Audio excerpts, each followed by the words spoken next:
Khamenei यांच्या मृत्यूची झळ भारताला देखील बसण्याची शक्यता आहे आणि याचा परिणाम भारताच्या तेल, शेअर बाजार आणि सोनं चांदीच्या किमतीवरती दिसू शकतो।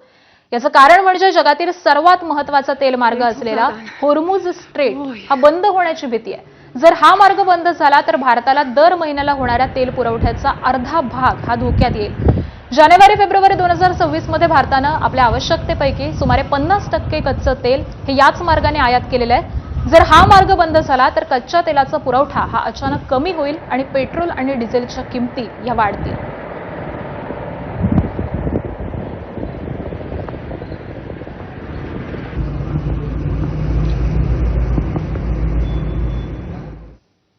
इराण, इस्रायल आणि अमेरिका यांच्यामध्ये सुरू असलेल्या युद्धजन्य परिस्थितीमुळे सांगली जिल्ह्यातील 30 जणांचा पर्यटनासाठी गेलेला ग्रुप हा दुबईमध्ये अडकलेला आहे। सर्वजण हे सुरक्षित असल्याची माहिती सध्या समोर येते।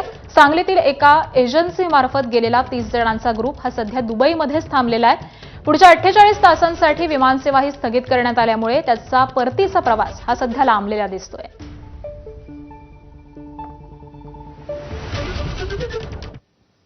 आणि अमेरिका आणि इराण यांच्यातील तणावाच्या पार्श्वभूमीवरती दुबई येथील हवाई वाहतूक तात्पुरती बंद करण्यात आल्यामुळे जळगाव शहरातले 31 जण अडकलेले आहेत। विमान कंपनीच्या कार्यक्रमासाठी खानदेशातून सुमारे 80 जण हे दुबईला गेलेले होते। 2 मार्चला रात्री 9:15 वाजता त्यांचा परतीचा प्रवास हा नियोजित होता। मात्र सध्याच्या परिस्थितीमध्ये उड्डाणांबाबत अनिश्चितता आहे। सर्वजण हे दुबई फेस्टिवल सिटी परिसरामध्ये हॉटेलमध्ये सुरक्षित असल्याची माहिती देण्यात आलेली आहे। तर युद्धजन्य स्थितीमुळे शहरामध्ये सतर्कतेचा इशारा देण्यात आलेला असून अनेक पर्यटन स्थळं ही देखील बंद आहेत। रस्त्यांवरती स्मशान शांतता असून सायरनचे आवाज सतत ऐकू येत आहे आणि त्यामुळे जळगावसह खानदेशातील नातेवाईकांमध्ये सध्या चिंतेचं वातावरण निर्माण झालंय।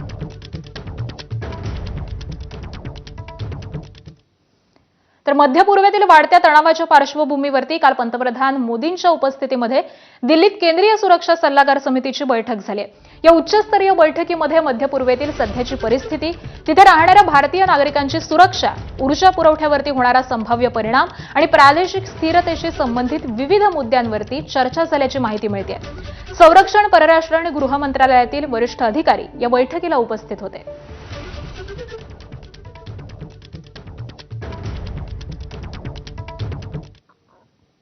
आणि पुढची बातमी पाहूयात। अमेरिका आणि इस्रायलच्या हल्ल्याच्या प्रत्युत्तरामध्ये इराणनं यूएईतील अमेरिकन तळांवर लक्ष केलेलं आहे।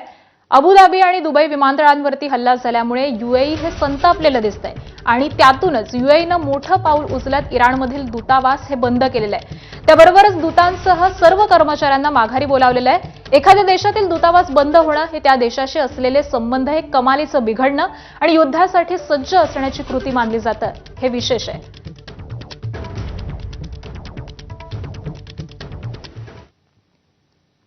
आणि खामेनींच्या मृत्यूनंतर इराकमध्ये देखील शोकाकाळ पसरलेला आहे। राजधानी बगदादमध्ये खामेनी समर्थक हे सध्या रस्त्यावरती उतरलेले आहेत।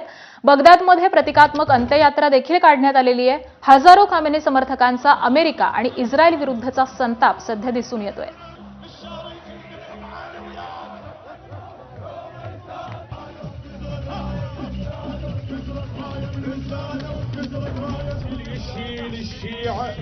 درجنا طاح المرتفع رايه يوم اسود يوم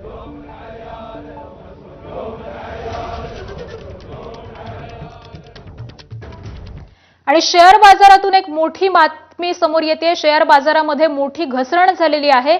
युद्ध सुरू झाल्यानंतरचं हे पहिलंच सत्र आहे आणि सेन्सेक्स हा 900 अंकांनी घसरलेला आहे, तर निफ्टीमध्ये देखील 300 अंकांची घसरण झालेली आहे। युद्धाचा परिणाम आपण शेअर बाजारावरती पाहतोय। शेअर बाजारामध्ये एक मोठी घसरण झालेली आहे। युद्ध सुरू झाल्यानंतरचं हे पहिलंच सत्र आहे आणि शेअर बाजारामध्ये ही मोठी घसरण झाल्याचं दिसतंय। सेन्सेक्स हा 1100 अंकांनी घसरलेला आहे, तर निफ्टीमध्ये देखील 300 अंकांची घसरण झालेली आहे। आताची एक मोठी अपडेट आपण पाहतोय शेअर बाजारामधून। इस्रायल, अमेरिका आणि इराणच्या युद्धाचा परिणाम हा शेअर बाजारावरती झाल्याचं दिसतंय। शेअर बाजारामध्ये मोठी घसरण झाल्याचं दिसतंय। सेन्सेक्स 1100 अंकांनी आणि निफ्टी ही 300 अंकांनी घसरलेली आहे। युद्ध सुरू झाल्यानंतरचं हे पहिलंच सत्र आहे आणि याचमुळे हा एक मोठा परिणाम शेअर मार्केटवरती पडलेला दिसतोय। शेअर बाजारामध्ये मोठी घसरण झाल्याचं दिसून येत आहे.